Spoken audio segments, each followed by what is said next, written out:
I'm Miss Brenda and welcome to another Fun Friday.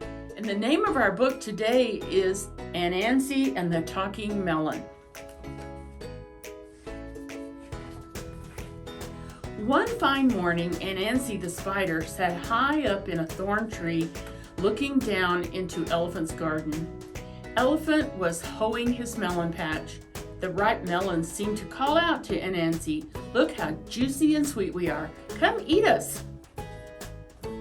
Anansi loved to eat melons, but he was much too lazy to grow them himself. So he sat up in the thorn tree, watching and waiting, while the sun rose high in the sky and the day grew warm. By the time noon came, it was too hot to work. Elephant put down his hoe and went inside his house to take a nap. Here was the moment Anansi had been waiting for. He broke off a thorn and dropped down into the melon patch. He used the thorn to bore a hole in the biggest, ripest melon. Anansi squeezed inside and started eating. He ate and ate until he was as round as a berry. "Oh, I'm full," Anansi said at last. "Elephant will be coming back soon. It's time to go." But when he tried to squeeze through the hole, Anansi had a surprise. He didn't fit. The hole was only big enough for a thin spider, but much too small for a fat one. "I'm stuck," Anansi cried. "I can't get out. I will have to wait until I'm thin again." Anansi sat down in a pile of melon seeds and waited to get thin. Time passed slowly. "I'm bored," Anansi said. "I wish I had something to do." Just then he heard Elephant returning to the garden. Anansi had an idea. "When Elephant gets closer, I will say something. Elephant will think the melon is talking. What fun!" Elephant walked over to the melon patch.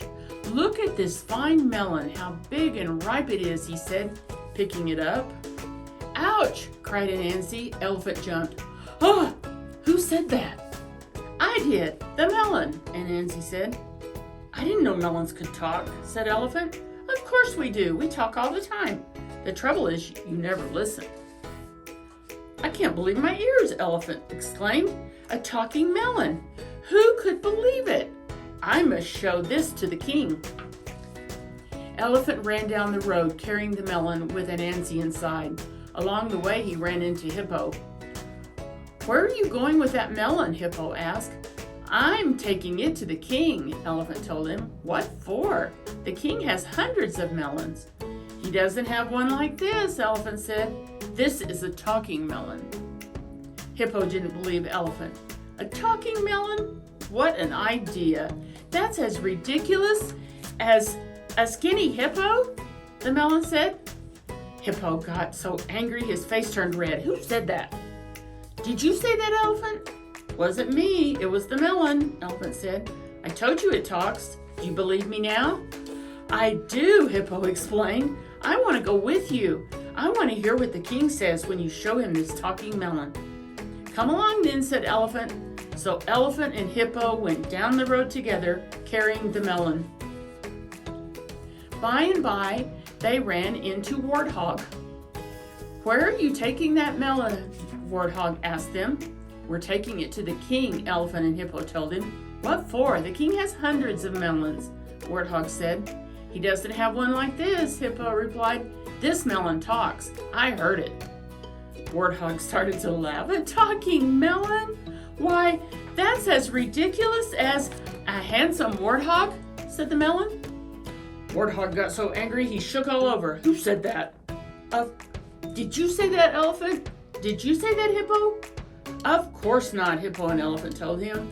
"The melon talks. Do you believe us now?" "I do," cried Warthog. "Let me go with you. I want to see what the king does when you show him this talking melon." So Warthog, Elephant, and Hippo went down the road together carrying the melon. Along the way, they met ostrich, rhino, and turtle. They didn't believe the melon could talk either until they heard it for themselves. Then they wanted to come along too. The animals came before the king. Elephant bowed low as he placed the melon at the king's feet.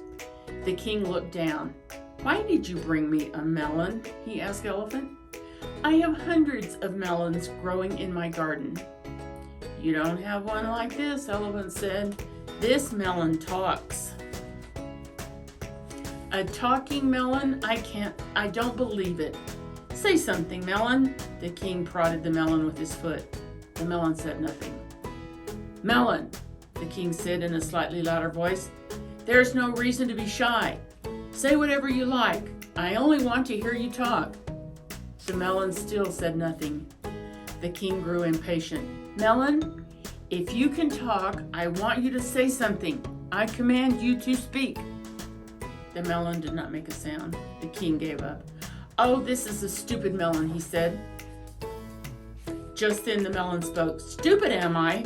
Why do you say this? I'm not the one who talks to melons." The animals had never seen the king so angry. "How dare this melon insult me?" he shouted. The king picked up the melon and hurled it as far as he could. The melon bounced and rolled all the way to Elephant's house. Kaplunk! It smacked into the thorn tree and burst into pieces. Anansi picked himself up from among the bits of melon rind. All the excitement had made him thin, and now that he was thin again, he was hungry.